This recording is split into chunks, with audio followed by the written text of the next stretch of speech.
Hello everyone, welcome to my YouTube channel. आप सभी का स्वागत है हमारे आज के इस वीडियो में। और फ्रेंड्स, इस वीडियो में हम लोग 3 टॉपिक पे बात करने वाले हैं।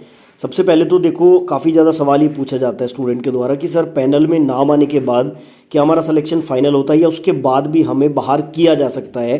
तो ये काफ़ी इंपॉर्टेंट सवाल हो जाता है और इस टॉपिक पे मैंने देखा यूट्यूब पे काफ़ी सारे वीडियोस भी हैं। तो बेसिकली इस पॉइंट को मैं थोड़ा सा बारीकी से डिस्कस करूंगा और मैं आपको एक ऑफिशियल प्रूफ भी दिखाऊंगा कि पैनल में नाम आने के बाद भी रिजेक्ट होते हैं, लेकिन किस कंडीशन में रिजेक्ट होते हैं वो आपको पता लगेगा।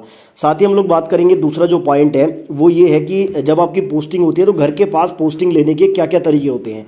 देखो, जब हम फॉर्म भरते हैं, अप्लाई करते हैं, उस टाइम सिर्फ माइंड में एक ही बात रहती है कि किसी तरह से हमें एक जॉब मिल जाए, चाहे वो देश के किसी भी कोने पे मिल जाए। ठीक है, इवन अंडमान निकोबार में भी जॉब करने के लिए स्टूडेंट तैयार हैं क्योंकि बेरोजगारी का आलम इतना खराब है। ठीक है, लेकिन बाद में रियलाइज़ होता है जब आप ज्वाइन कर लेते हैं कि फैमिली से दूर हैं और 30-35 हज़ार रुपये सैलरी मिल रही है, फैमिली के पास रहने का मन करता है, तो बहुत सारी चीज़ें हैं। तो बेसिकली घर के पास पोस्टिंग लेने के जो 3 ऑफिशियल तरीके हैं जो रेलवे खुद से आपको प्रोवाइड कराता है, उसके बारे में हम लोग थोड़ा सा डिस्कस करेंगे।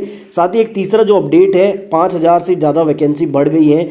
तो हालांकि ये ग्रुप डी का नहीं है, लेकिन क्योंकि मेरे साथ बहुत सारे स्टूडेंट जुड़े हुए हैं और मैं एक ही वीडियो में ज़्यादा चीज़ें कवर करने की कोशिश करता हूं, तो यहाँ पे छोटा सा अपडेट आपको ये भी दूंगा कि 5,000 जो वैकेंसी है वो किस पोस्ट की इंक्रीज हुई है और ये ऑफिशियल अपडेट आया है। तो तीनों पॉइंट पर हम लोग डिस्कस करेंगे इस वीडियो में। मेक श्योर कि आप वीडियो कंप्लीट देखें। चैनल पर नए हो तो चैनल को सब्सक्राइब करना बिल्कुल ना भूलें। रेलवे हो या फिर कोई भी न्यू वैकेंसी हो, उसकी अपडेट आपको पल पल देने के लिए मैं तैयार हूँ, लेकिन आपको थोड़ा सा सपोर्ट करना है और चैनल को सब्सक्राइब करना है।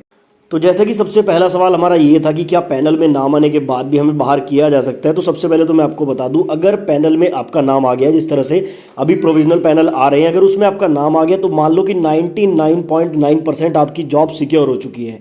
अब ये मैंने 99.9% इसलिए बोला है क्योंकि स्क्रीन पर एक ऑफिशियल नोटिस लगा हुआ है और ये नोटिस आपको बताएगा कि ये जो थोड़ा सा मैंने पॉइंट का जो मार्जिन यहाँ पे लिया है वो क्यों लिया है। देखो, ये वाला नोटिस जो ज़्यादा पुराना नहीं है, 10 मार्च 2023 का नोटिस है। थोड़ा सा ब्लर है लेकिन पढ़ के मैं आपको सुना दूंगा। Railway recruitment board Jammu Srinagar की तरफ से है ये। और यहाँ पे देखो, सब्जेक्ट में क्या है, removal of the name from the provisional panel level 6, यानी कि लेवल 6 के लिए एक स्टूडेंट का नाम जो है पैनल से हटाया गया, उसके रिगार्डिंग ये नोटिस है। ठीक है, आगे रेफरेंस इन्होंने क्या दिया है, दिस ऑफिस लेटर नंबर, यहाँ पे ये लेटर नंबर वगैरह इन्होंने दिया है, डेट वगैरह दी है। काम की बात कहाँ पर है, यहाँ पे देखो, during the examination of data of document verification DV, it is noticed that your name was inadvertently shortlisted for second DV of level 6 post and provisionally empaneled। ठीक है, अब ये जो inadvertently लिखा हुआ है, इसका हिंदी अगर मीनिंग आप निकालेंगे तो ये होता है अनजाने में, यानी कि अनजाने में जो है आपका नाम यहाँ पे शॉर्टलिस्ट किया गया था सेकेंड DV लेवल 6 की पोस्ट के लिए। एक स्टूडेंट का यहाँ पे पैनल में सिलेक्शन हुआ था, आप लोग कह सकते हैं कि ये अनजाने में सिलेक्शन हुआ था। आगे इन्होंने बोला है, as per para 19.3 of CAN 1/2019 it is already apprised that RRC has right to rectify the technical error at any stage। इसीलिए हर नोटिस में ये लिखा जाता है कि रेलवे को पूरा अधिकार है कुछ भी फेरबदल करने का। अब यहाँ पे एक स्टूडेंट का सिलेक्शन लेवल 6 में और ये पैनल में हो गया था और बाय मिस्टेक हुआ था, उसको बाद में रिमूव किया गया है। आगे इन्होंने और भी कुछ लिखा, hence in order to rectify the, आगे लिखा हुआ है, bona fide anomaly of the process, your empanelment for the level 6 post is hereby cancelled. ठीक है, you are hereby serve upon this show cause notice to be replied up to 15/3/2023। ठीक है, basically इन्होंने यहाँ पे क्या कहा है कि आपका जो नाम है अब वो हटाया जा रहा है और इसके बारे में आपको ये इन्फॉर्म किया जा रहा है। बेसिकली इस नोटिस में एक आ गया है। तो अब यहाँ से आपको अपना जवाब मिल गया होगा। जवाब क्या है, सीधा सा है जवाब कि देखो 99.9% तो बाहर नहीं होते हैं, नॉर्मली देखा भी नहीं है, लेकिन कभी कभी ऐसा केस भी सामने आ जाता है, जैसा ये NTPC वाला केस मैंने आपको दिखाया कि गलती से रेलवे जो है कर देता है। और ये गलतियाँ रेलवे की कोई नई नहीं है। आपने अभी देखा जब आपका रिजल्ट आना शुरू हुआ, DV की लिस्ट आनी शुरू हुई, उस टाइम पर कितनी गलतियां रेलवे की तरफ से हुई है। तो अगर ऐसी गलती हो जाती है तो आपको पैनल में नाम आने के बाद भी बाहर किया जा सकता है। अदरवाइज इसके अलावा कोई खास रीजन नहीं होता है। कोई डॉक्यूमेंट अगर बाद में आपका फर्जी पकड़ा जाए तो आपको बाहर किया जा सकता है, अदरवाइज कोई तीसरा रीजन नहीं होता है। तो डॉक्यूमेंट में कोई प्रॉब्लम आई या फिर बाय मिस्टेक आपका नाम आ जाए, सिर्फ तभी आपको पैनल से बाहर कर सकते हैं, अदरवाइज 99.9% आपकी जॉब सिक्योर हो जाती है। ठीक है, उम्मीद करता हूं ये सवाल आपको दोबारा किसी से पूछने की आवश्यकता नहीं पड़ेगी। अब दूसरे पॉइंट पे आते हैं, घर के पास पोस्टिंग कैसे ले। जैसा कि मैंने आपको बताया है कि जब फॉर्म अप्लाई करते हैं उस टाइम सिर्फ माइंड में रहता है कि एक जॉब मिल जाए, जाए,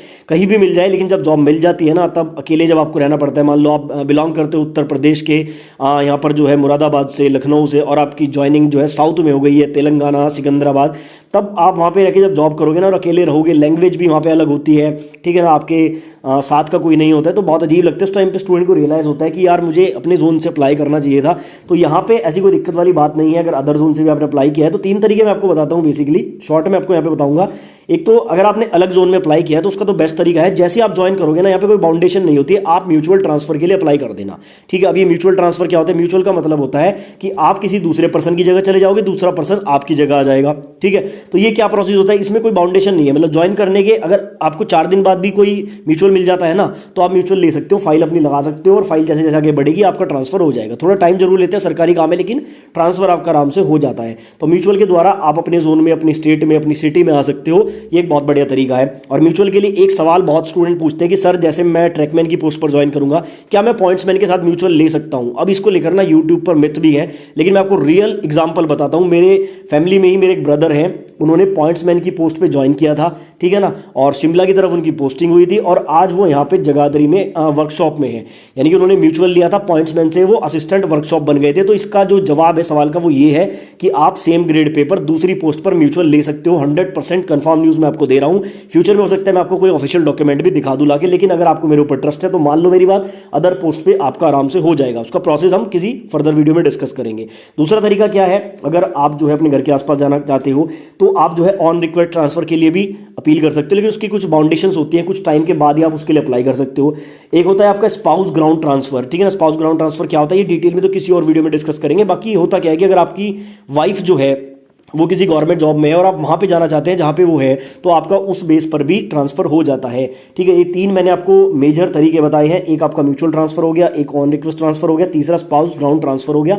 इनके आधार पर आप लोग जो है दूसरी जगह पर ट्रांसफर ले सकते हैं, ठीक है। बाकी इसके बारे में डिटेल में भी किसी वीडियो में डिस्कस करेंगे कि क्या क्या इनके ऑफिशियल तरीके होते हैं, ठीक है। अब आते हैं हम लोग तीसरे अपडेट पर। 5000 वैकेंसी किसकी बढ़ी है तो मैं आपको बता दूं, बहुत सारे ग्रुप डी वाले एस्पायरेंट ऐसे हैं जिन्होंने एसएससी जीडी का भी फॉर्म भरा था, एसएससी जीडी का एग्जाम भी दिया था। तो उनके लिए बड़ी खबर क्या है यहाँ पे देखो, आपको पता है कि स्टार्टिंग में वैकेंसी आई थिंक 25,000 के अराउंड आई थी, फिर इनको बढ़ा के 44,439 किया गया था, और अब फिर से वैकेंसी बढ़ चुकी है और वैकेंसी हो चुकी है 50,012, और साथ में अगर एनसीबी वाली मिला लें तो 175 ये है। तो आप कह सकते हैं 50,187 टोटल वैकेंसी अब इसमें हो चुकी है।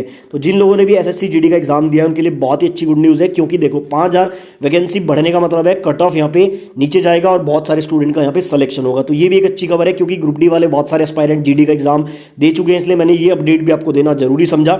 बाकी जो है यहाँ पे अगर आपका कोई डाउट, कोई क्वेरी रह जाती है तो कमेंट बॉक्स में आप लिख सकते हैं। काफी हद तक मैं रिप्लाई देने की कोशिश कर रहा हूँ, लास्ट वीडियो में बहुत सारे रिप्लाईज किए हैं, और लास्ट वीडियो भी देख लेना, वो भी ग्रुप डी वाले एस्पायरेंट के लिए बनाया था, ठीक है। बाकी कोई भी प्रॉब्लम है तो कमेंट बॉक्स में आप लिख सकते हैं।